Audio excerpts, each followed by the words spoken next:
Welcome to From Our Generation, where we uncover the ideas and events that shape the world we live in today. I'm Crom Carmichael. And I'm Mike Hassel. Together, we'll explore the past to better understand the present, because history isn't just about what happened, it's about how you think about it.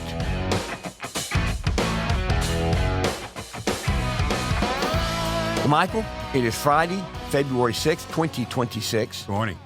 And this is a podcast. It's not going to be particularly long, but I have been thinking since our last podcast, which we teased at the end of that podcast, we were going to be talking about wealth building. Yes. And I want to we'll get into a little bit of that at the end of the podcast. But one of the things that we like to think we do is to help explain how problems or how situations became what they are. Yes. What's the history of it?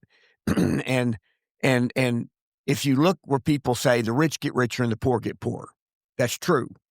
And then within the last week, I saw some story about how the top 1% control like $55 trillion of assets, and the other 99% control like 1/10 of that, which is a huge disparity. There's no question about that. So let me begin because the reason for that disparity is there's been a systematic strategy that has been ongoing for 90 years. And I'm going to articulate exactly what it is and exactly how it applies. Okay. What I hear you saying as an engineer, we can't solve the problem unless we know what causes the problem. Or as a doctor would say, we can't treat the disease unless we diagnose it first. Correct. And diagnose where that disease starts. Why it is the way it is. Yes. Yeah. Why it is the way it is. And so let's first, I'm going to just ask you a few questions. And we've not planned this out at all. But if somebody puts money in Social Security, which they do, if they work, they put money in Social Security. So I'm going to make it so let's just say it's a family making $100,000 between the two of them. Okay. Okay. That's a nice round number. Yes. Social Security and Medicare, employer and employee contributions combine for about 17% of that $100,000. Because if the employer's having to pay half, the employer will reduce their wage by that amount in some calculation in the way it's handled. So since it's half and half, the employee is contributing about $8,500 and the employer is contributing about $8,500 by not paying the employee $8,500 more. Well, yes, your premise is if they had that money, they would be able to use it to pay people more to improve their business. Right. And they would, because they see it as when you look at salary expenses for a business, you include within the salary expenses workman's comp, unemployment benefits, Social Security, and Medicare. Yes. So you include all that. Yes. And you also now include health insurance. Well, meaning to say, I mean, we're both entrepreneurs, and you look at your labor costs, you just mark it up by those things you know you have to pay. And then you'll make a decision on whether you do it or not based on what you have to pay. Right. But you also will say, okay, I can afford to pay $100,000, $120,000 for that position. You take into account how much the insurance is going to cost, how much this is going to cost, how much this is going to cost, before you come up with what the salary is, what's left. Right. Okay. Now, so if a person works, has $17,000 taken out of their check one way or the other, yes, a family at $100,000, what is that $17,000 taken out? What's the reasoning for that? What is the employee getting? Well, a pension and health care. Now, it's a future promise. Yes. A future promise. is a future promise. No. But there's not a pension is generally funded. Well, this is a future promise that is not funded. Yes. And it's a big difference. Okay. So it gets a future promise for Social Security and health care during retirement. How is that future promise added to the net worth, the assets owned by that person? It's not. And so because they don't own it. They don't own it. And here's the key. So I'm going to digress just for a second, just to show how important this is. And these seem unrelated, but they're not. Trump has just come out with the Trump accounts. It's $1,000 $1,000 is put into an account for a baby that is born in a certain time period. I did a calculation. First of all, I looked back at history, and over the last 40 years, most of the stock market averages, if you include the dividends, most of the stock market averages average going up 10% a year over a long period of time. Okay. $1,000 going up at 10% compounded a year in 40 years will be worth $45,000. That's 40 years after birth. Yes. If you extended that, before we go, please. There's a couple of details in there I think may be worth highlighting. One, I think the assumption when you come to the 10% number is that dividends are reinvested. Any dividends are not taken out and spent. Mm-hmm. There are no taxes in the meantime. That's correct. This is tax deferred. You only pay it when you spend it, right? Mm-hmm. Like a savings, like a retirement account. Mm-hmm. Yeah. So there's no nibbles along the way that keep eating away the value of the principal. Correct. Yeah. Thanks for adding that. Yes. But if you were to add 20 years, because this is a baby at birth, if you add 20 years at 10%, 10% doubles every 7.5 years if it's compounded. Yeah, that's called the rule of 72s, I think, but there's a kind of a shortcut in finance that helps you establish how often it doubles. Right. And so double 3 times in another 20 years. Yeah, so 45 goes to 90, 180, $360,000. Yes. Okay, by the time you're 60. Now, imagine for a moment that if that Social Security, when it was initially passed, was privatized, or half of it was privatized, because that's what $1,000 does over a period of 40 years. $1,000 one time at the beginning. Yes. So imagine in Social Security, if the $5,000 that the family pays in Social Security were put into a private account, if it had been, then the average family would have millions of dollars by the time they reach 60. Millions of dollars. But instead, the family has nothing but a promise that they're going to get Social Security benefits in the future. That they're going to get Social Security benefits. And those Social Security benefits are not funded. Also will be insignificant in terms of their size compared to what they would have had.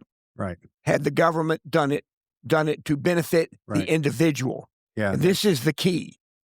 That the government, and this is, and I'm going to let the listeners do their own research, but one party more than the other wants the average person to be dependent on the government. And I say that because almost all of the members of that one party vote to extend government benefits through having money taken out of payroll taxes or forcing people to buy insurance. Now, I'm not saying what Obamacare did. That was the big controversy. That's what Obamacare. They have the power to force you to buy insurance. Yes, and we're going to get to that in just a second. But the other party, and this gets into a really interesting philosophical question. If 90% of Party A wants to do one thing, and 10% of Party B wants to do that same thing, in other words, they're in lockstep. Yes. And 10% of the first party and 90% of the other party oppose it. Yes. Are each party equally to blame? Well, if you read the media, it would be called a bipartisan effort if it has a vote from both sides of any dimension. Right. But is particularly for things? Well, no, it's not. Yeah, and this is the key, is that for voters, I hear so many people say Republicans and Democrats are all the same. And my response to that is that's really not very accurate, because Democrats always vote to increase entitlements and to increase government largesse. Sometimes a few Republicans will vote along with them. The problem is that when Republicans have the power to repeal the largesse, since a few Republicans are in districts where they don't want the largesse repealed, it doesn't get repealed. Even though 90% of that party wants it to be repealed, it's the 10% that keeps it from being repealed. And that's what happened with Obamacare. The House repealed Obamacare. In the Senate, John McCain cast a single vote. It was his vote to prevent repeal. Prevent repeal. Even though when he ran for re-election a few months earlier, he promised to repeal Obamacare. Right. But he was so mad at President Trump, he wanted to stick his finger in his eye by not repealing Obamacare. And since then, the cost of Obamacare has gone up about $8,000 a year for the average family.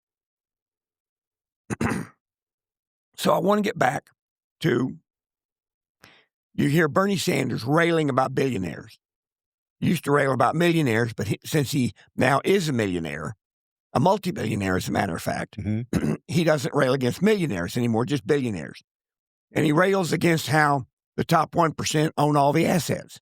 How much Social Security and Medicare is taken out of wealthy people's income from interest and dividends?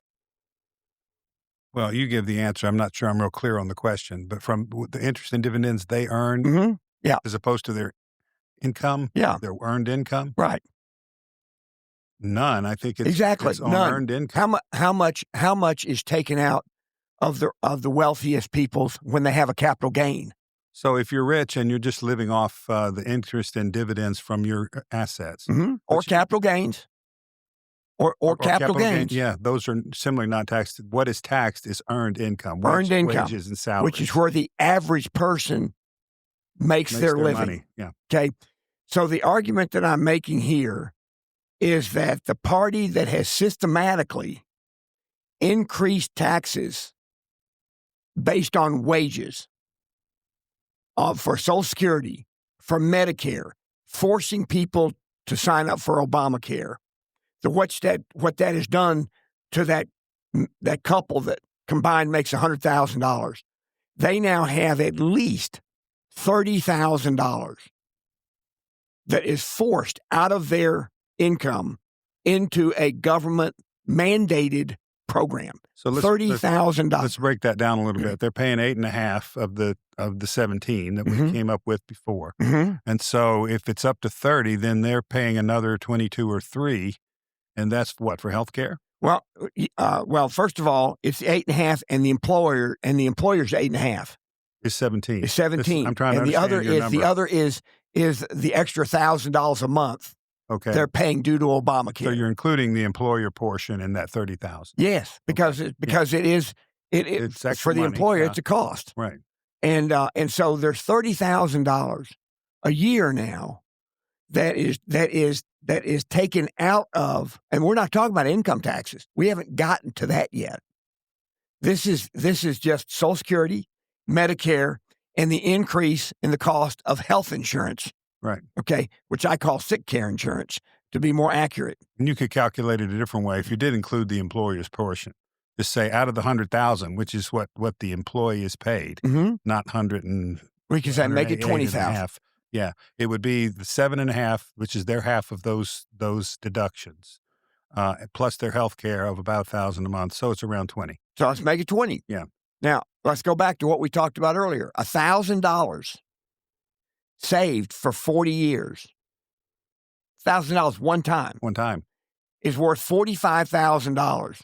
So what is $20,000 saved one time at the end of 40 years? And the answer is $900,000 that would be an asset in their name. Well, that's just the 40. If you go to 60. Well, no, but that's also only 1 year. Yes. If you then have the second year, the third year, and the fourth year, and so on, it literally, that $900,000 is just what it grows to after 1 year. Right. And even if you say, well, that person they only had a 5% return, it would still be $450,000.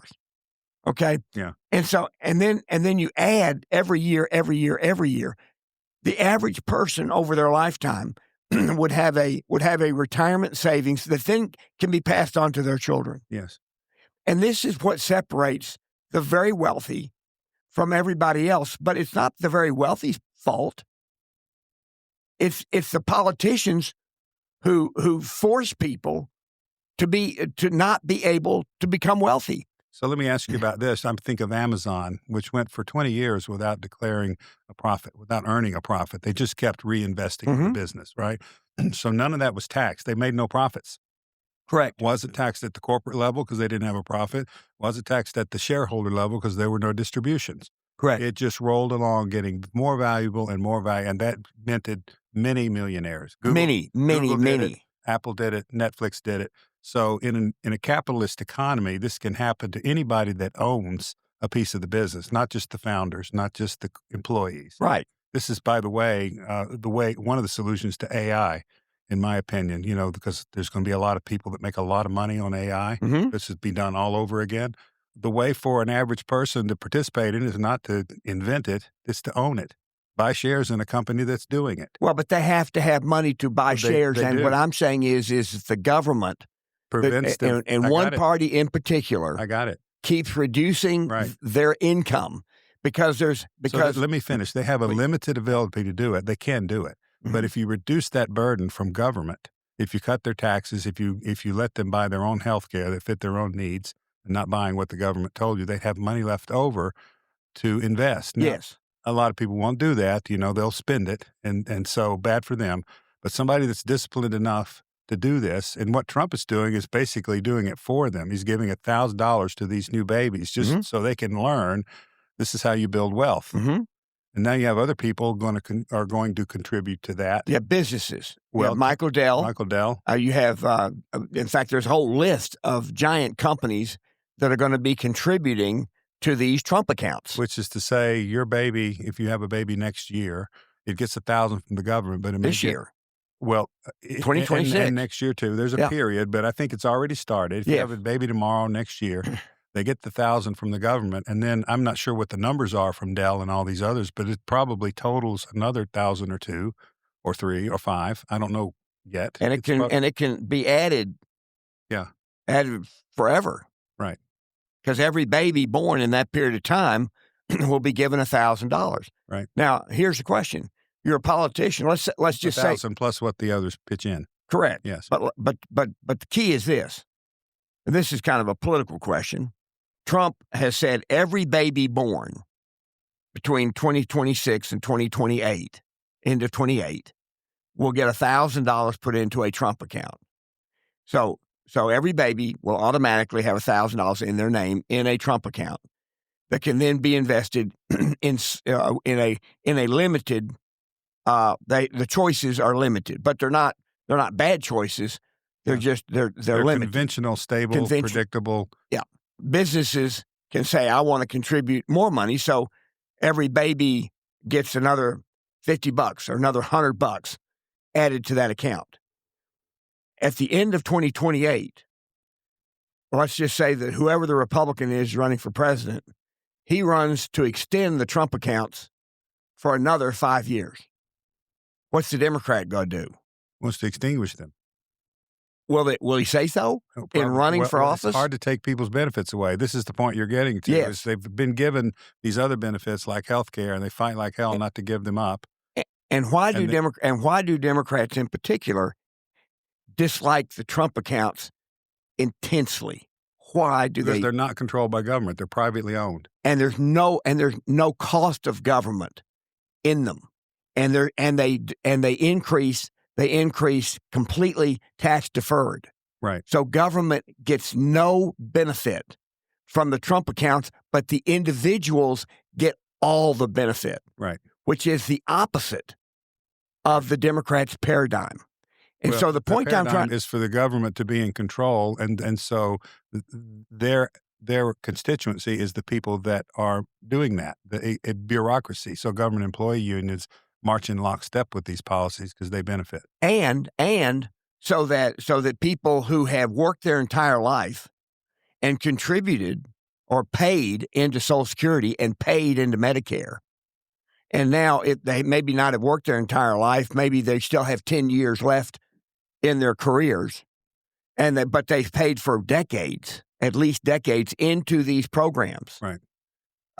They now don't want to see those programs cut and that's reasonable. Right. Because they have paid into them.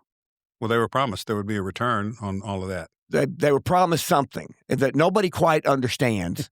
They were promised they would get a future benefit. That's what I mean by a return. I understand, but if you ask people who are 25 or 30 who've thought about it, right?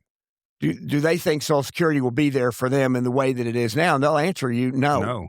No. They'll tell you no, but they feel like there's nothing they can do about it. Yeah, and this is where the frustration comes from, is that they are forced to pay into a system that diminishes their ability to save on their own. Yes. They're forced to pay into that system by a government that they see as both parties are against them. Mm-hmm. Okay? And so this is the dilemma that we have. And this is also where running federal deficits, part of the idea of $1,000 becoming $45,000, that sounds like a lot, but depending on what inflation is over that same period of time, that $45,000 might not be nearly as much as it seems today. Well, its purchasing power will be diminished by some amount. Yeah. And so, Michael, what I wanted to do was just talk about how the difference between the assets owned by the top 1% and everybody else is that the money that's paid into Social Security, which is supposed to be worth hundreds of thousands of dollars a year in retirement, that hundreds of thousands of dollars a year is not shown up as an asset for everybody else at even a penny. Right. And the Medicare benefits that they've paid for the future don't show up as a penny. And so the entitlement programs that are funded by payroll deductions, not an entitlement because you are low income, but because you've paid the money in.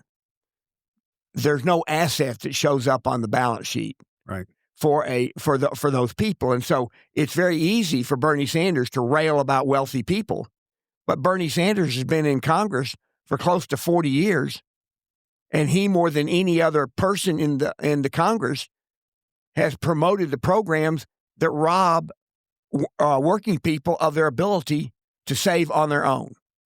But I did check. Do you know that Congress has a 401k? Bernie Sanders has had a 401k, and he can contribute up to some percentage. I think it's 8%, might be 5%, but it's either 5 or 8. And then the taxpayers will match that. The taxpayers will match that. Isn't that nice? So that money is accruing in his name in a 401k that he can pass that on to his children. He can do that. But he denies that. Remember, it's taxpayer funded. Right. He's not paying it. He's not paying it. He's not paying either part of it, actually, because his salary is paid for by the taxpayers. Right. And this is true with every member of Congress. With Social Security, they will not let individual people choose to put their money in a 401k, their Social Security in a 401k. They make them pay it to government so that they are more dependent on government. Right. And this is where the biggest single problem is for those who actually want to see hardworking Americans at whatever level, as long as they're working hard. We want them to see them become financially independent over time. That's when I said, if I were running for office, and I'm not quite old enough, 77, I'm not quite old enough yet to run. We'll wait till you run. Thank you. If I were running and somebody said, what's your reason for running? And I'd say, so that I can implement policies for the largest number of people possible to become financially independent. So, in prior podcasts, we've talked about health care, and it has a very similar effect in the way it eats out people's disposable income and forces them to buy expensive insurance they probably otherwise wouldn't buy. Even if they're healthy. Even if they're healthy and young, typically they want because they're not getting sick yet, but they're made to pay a proportion of everybody else's illness. Yes. So it's a transfer of wealth really from it's not young even to old. Yes, but just add that, the way you said that is everybody else's illness. There are 3 million employees in the third-party payment system. So it really isn't paying for the sick. Just the illness. It's the administration. It's the administration of the illness, which is 60% of the total cost. Yes. And this isn't natural. Right. The only reason this is because government requires it to be this way. So let me get back to the point I was trying to make. We've talked about health care. Now we're adding pensions or Social Security, which has a similarly sapping effect on people's ability to be prosperous. Okay. Now, you and I started a publishing business in 1980s, and in the 90s, we hired Ben Kingsley to narrate a series of audio tapes on the great religions of the world. Mm-hmm. I used Creative Artists Agency to find and hire Ben Kingsley to narrate that.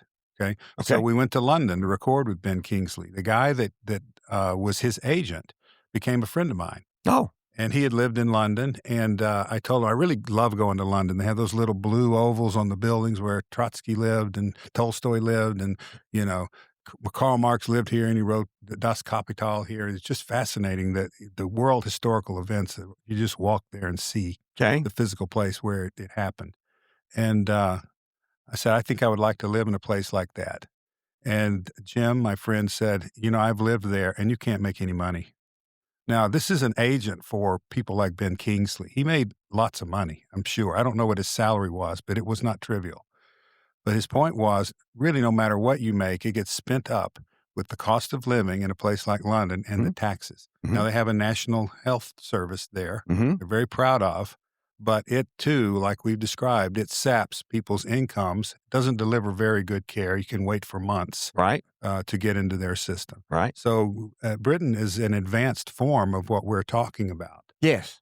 Yes, but and our form, though, has been increasingly the first program that took money away from workers was Social Security. That was the very first program. And when that was in the 30s, right? That was in the 30s under FDR. But there was an income tax before that. It just didn't hit normal people. Well, no, I'm sorry. You're exactly right. The income tax passed sometime in the teens. Yes. I can't remember whether it was 1913 or 19. It's called the Progressive era. 1913 or 19. Constitutional amendments, and they started the income tax. Yes, and they passed that in either 1913 or 1916, something right around that period, which also happened to coincide. And I don't think they're necessarily directly related, but the thinking was the Federal Reserve System was also established at that same time, same time period. It's part of the banking system. Okay. And we won't get into that detail. Yes. And so the income tax was passed, and the promise when the income tax was passed, the promise by those promoting the income tax as a constitutional amendment was that they said, if this constitutional amendment is passed, the federal government will never tax anybody making less than $1 million. That was a lot of money a century ago. That was which is equivalent to what, about 10 million today? Probably 30. Okay. It was only going to tax, and it was going to be 7%. Yeah. Okay. By the end of the Second World War, the top marginal tax rate was 94%, and the average person was in the 40% tax bracket. The average person. Now, just to fast forward, just to finish this one thought by 1979, and this was when Reagan ran against Carter in 79 and 80. In fact, in 1980, the top marginal tax rate was 70%. It had been lowered by Kennedy in 61. But the inflation of the 70s pushed people into higher and higher tax brackets. So, in case anyone's not familiar with this among our leaders, called bracket creep. Yes. So let's say today our family's making $100,000. Well, with inflation in a decade, if it's uncontrolled, they might be making $150,000 and still living at the same level they are now. Except the rates taxes have gone up. Yes, the rates, your individual rate. Yeah. You went from the 30% bracket to the 35 to the 40 to the 45, all through the 70s. As you got a pay increase, the amount that you had to pay pay in taxes on just the increase, it got bigger. The percentage kept going up, and you weren't really living better because inflation had eaten up the value of those raises. And so you were at the 70% rate, and the individual making $59,000 was at the 70% rate. Well, in the 70s. So in 1980. Okay. That's when Reagan came in and cut it from 70 to 50. Okay. It was later cut from 50 to 28. But it shows you that what government does, this gets back to the guy from London who says you can make money, but you can't keep it, is a better way, I would say, of saying it. You can make a lot of money, but the government won't let you keep it. Yeah.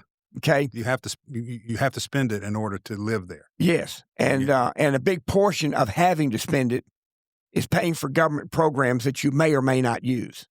And so in the U.S., what we know for a fact is that people in their 20s and 30s are paying into a Social Security system that only promises to pay the money in 30 or 40 more years.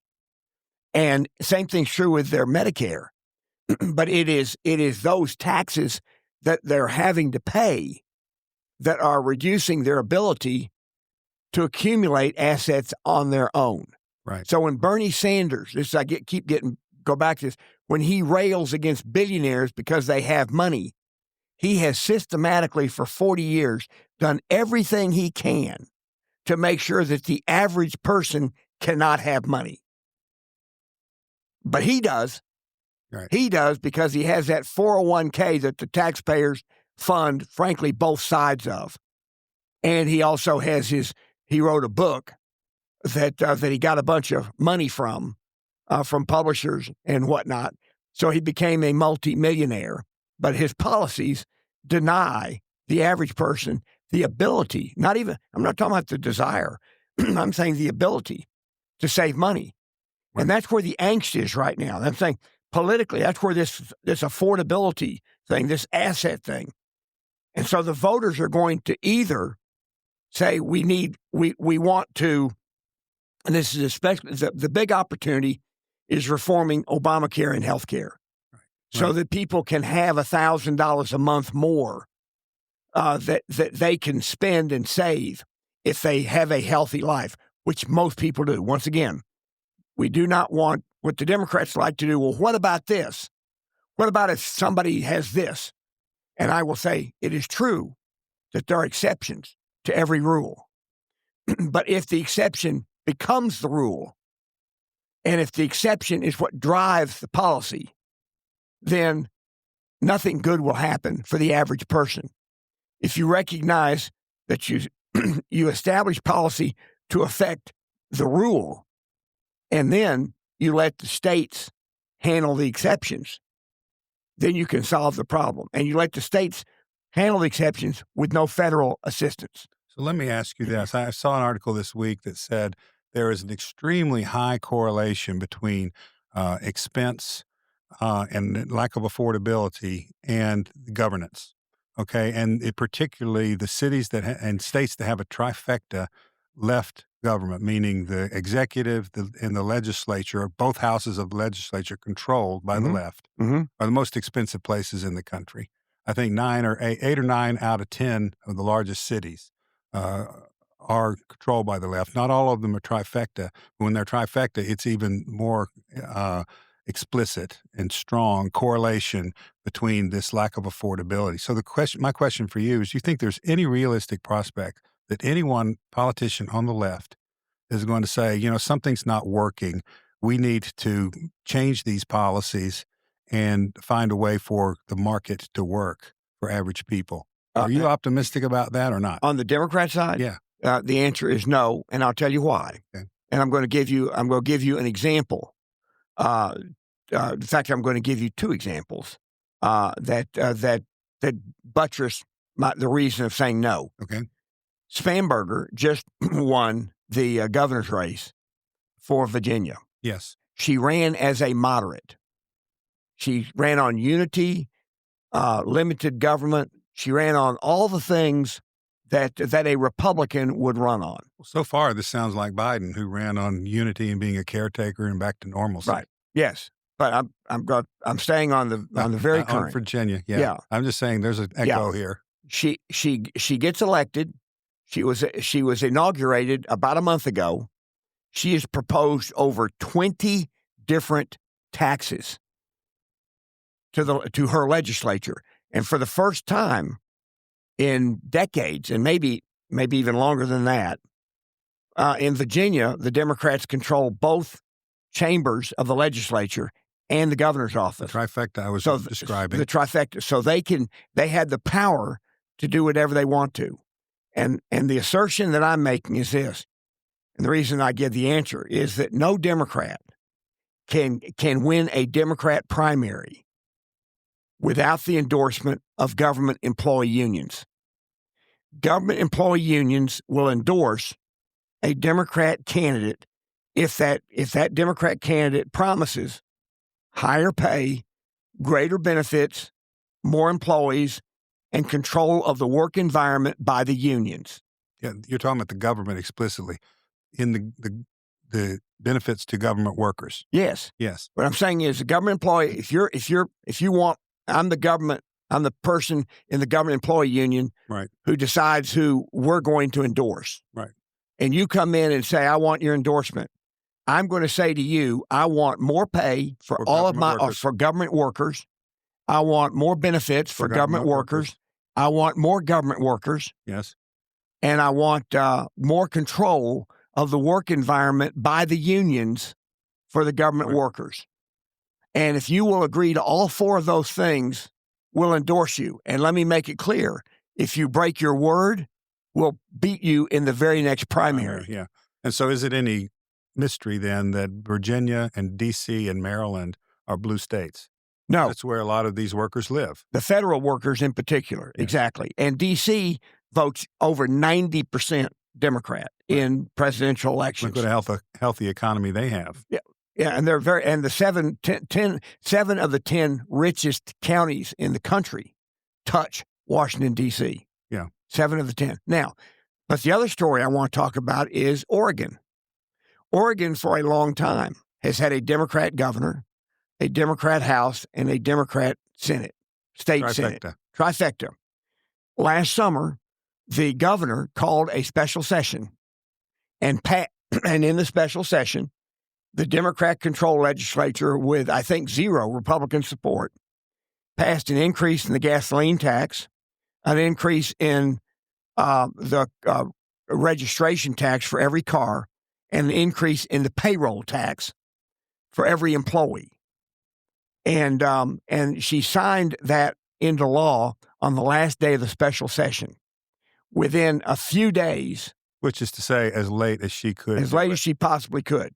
She believed that by signing it that late, the people who opposed it would not be able to organize and get enough signatures on a petition to have a voter referendum in November. In Oregon, unlike Tennessee, in Oregon, voters can demand a referendum by getting enough signatures.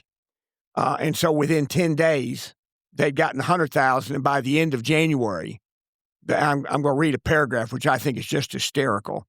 This is what happened in By Oregon. The end of December, you mean? By end of January. Okay. End of January, because she signed it at the end of December. Okay.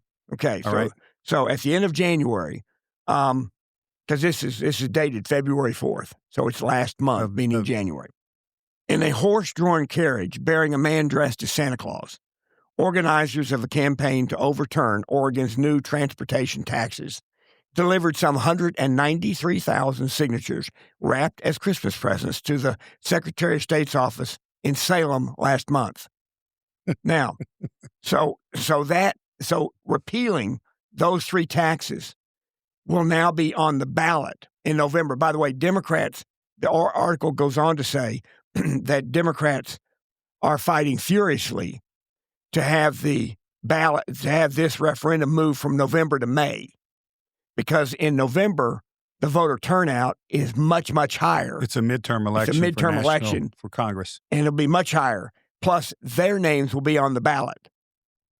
Okay? This governor's name is on the ballot in November. Right. And she is running against the same Republican that she beat almost 4 years ago. Yeah. And the Democrats who voted for this legislation, their name will be on the ballot along with this referendum.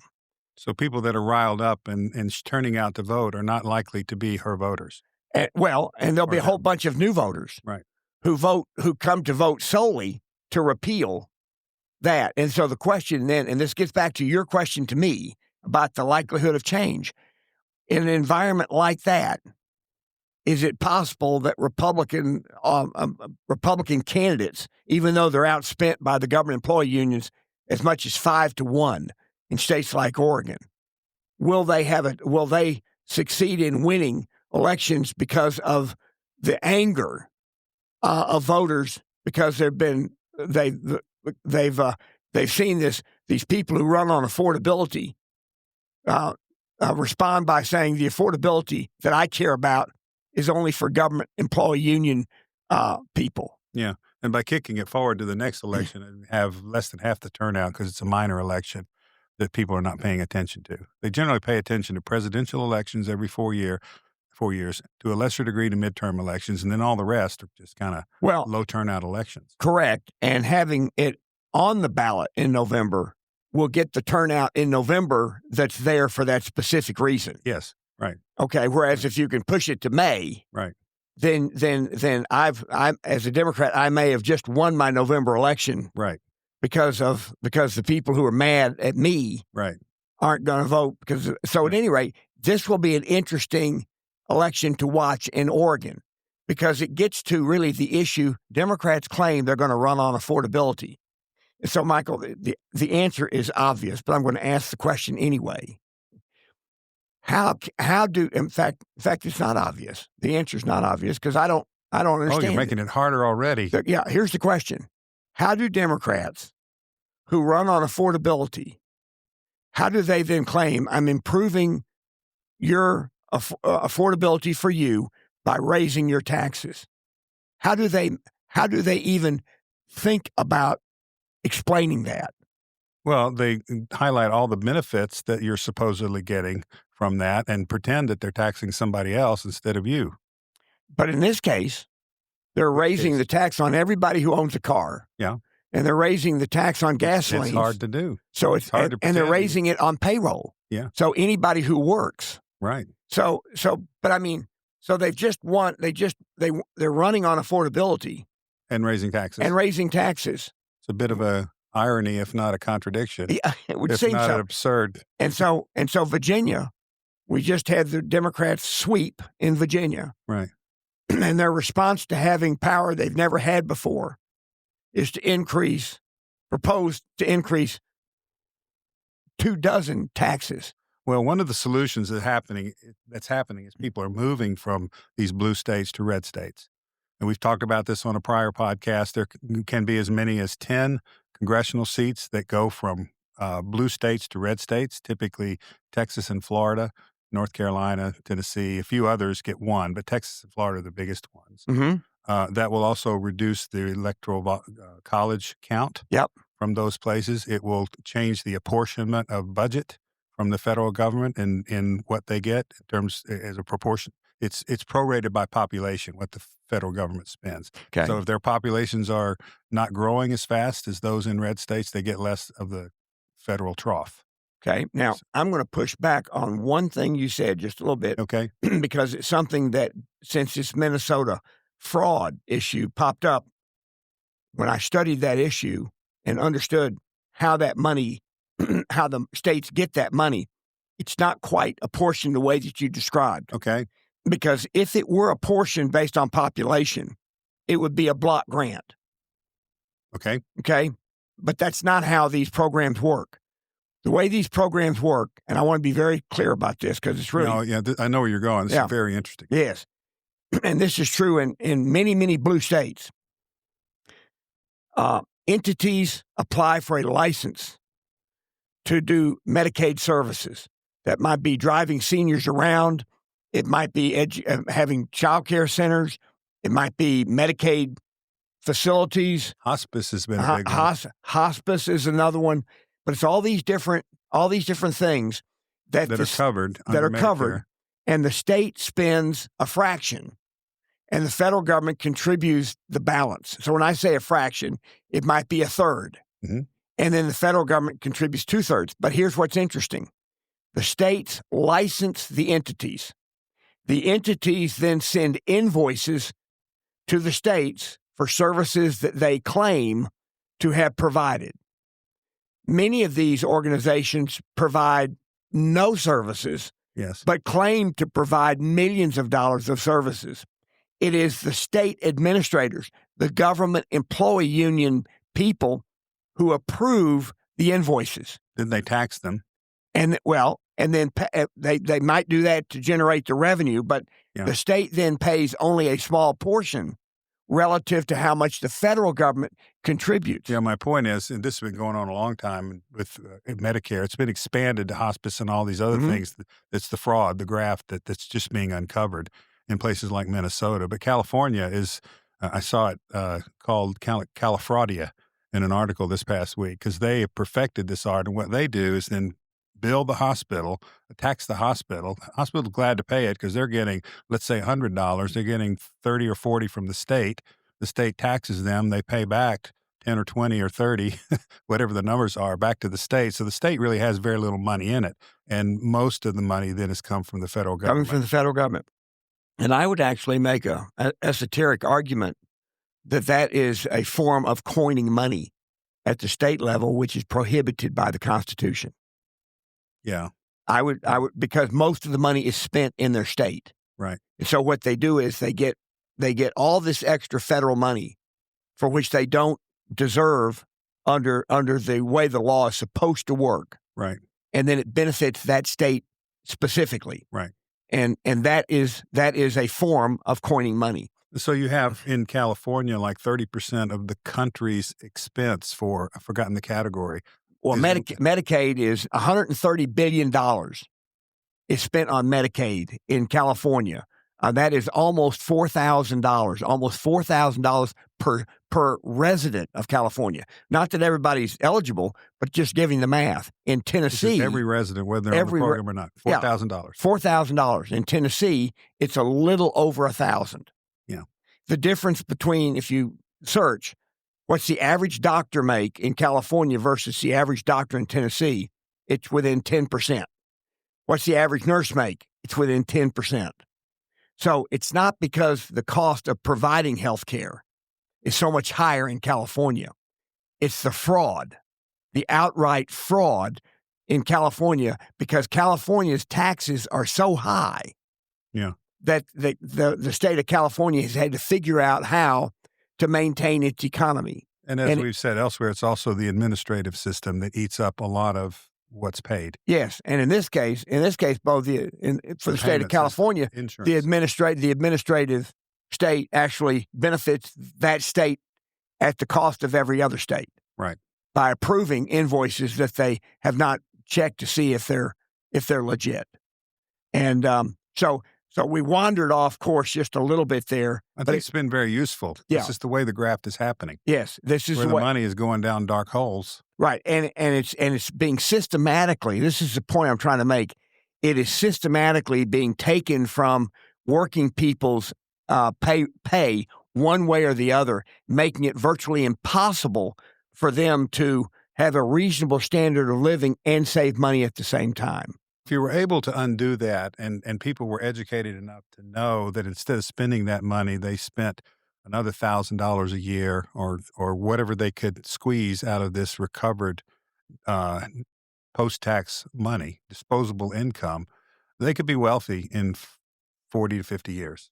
They'd be wealthy in 30 years. Yeah. And they'd be more wealthy in 40 years. But the other thing is, and I think this is the most important thing, because you poll parents, you say, do you want things to be better off for your children than for you? And everybody, all parents will say, well, of course. Well, if people have money saved in their own account, in their name, not in some government account that's never theirs, right? It's saved in their name, then when they pass away, they have something to give to their children, and their children then start at a higher level. Well, let me add to that point. If you have $1.5 million, or let's just use $1 million, because the numbers are easy, and the stock market is yielding 10% a year, then every year that million becomes worth 1.1, then 1.21, then 1.35. It's something like Keeps that. going up, yeah. But if you just spent that $100,000 every year, you still have the million. That's correct. Okay, and so when you get wealth of that size, you can live off the interest and dividend. Yep. Pass the corpus, the asset $1 million. itself, the $1 million to the next, and they live the same way. Right. And for them, it might grow to be $5 million by the time they get to retirement age, or 15 or 20. I mean, that's how private wealth is built. Yeah, and the people who have a lot of money, it isn't that they, and this is Bernie Sanders says they have a lot of money because they take it from everybody else. That's absolutely false. Right. They have a lot of money because they created great value. Right. The reason that the people who don't have money is because government takes it away from them, and it's the likes of Bernie Sanders who have done it. So let me make this. So I hope Bernie Sanders is personally challenged. Is personally challenged. Yes. By somebody. By somebody. And just say, you've got a 401k, you've been putting money in a 401k, the taxpayers do that, you claim it's millionaires and billionaires that harm working people. Bernie Sanders, let me make it clear, there's no single person in Congress that's done more harm to the working men and women of this country than you. Not a single person. You may be a nice guy, but your policies are terrible. Let me make a broad point about private sector, and that you and I are both entrepreneurs. Mm-hmm. And this idea that you win by exploiting people is wrong.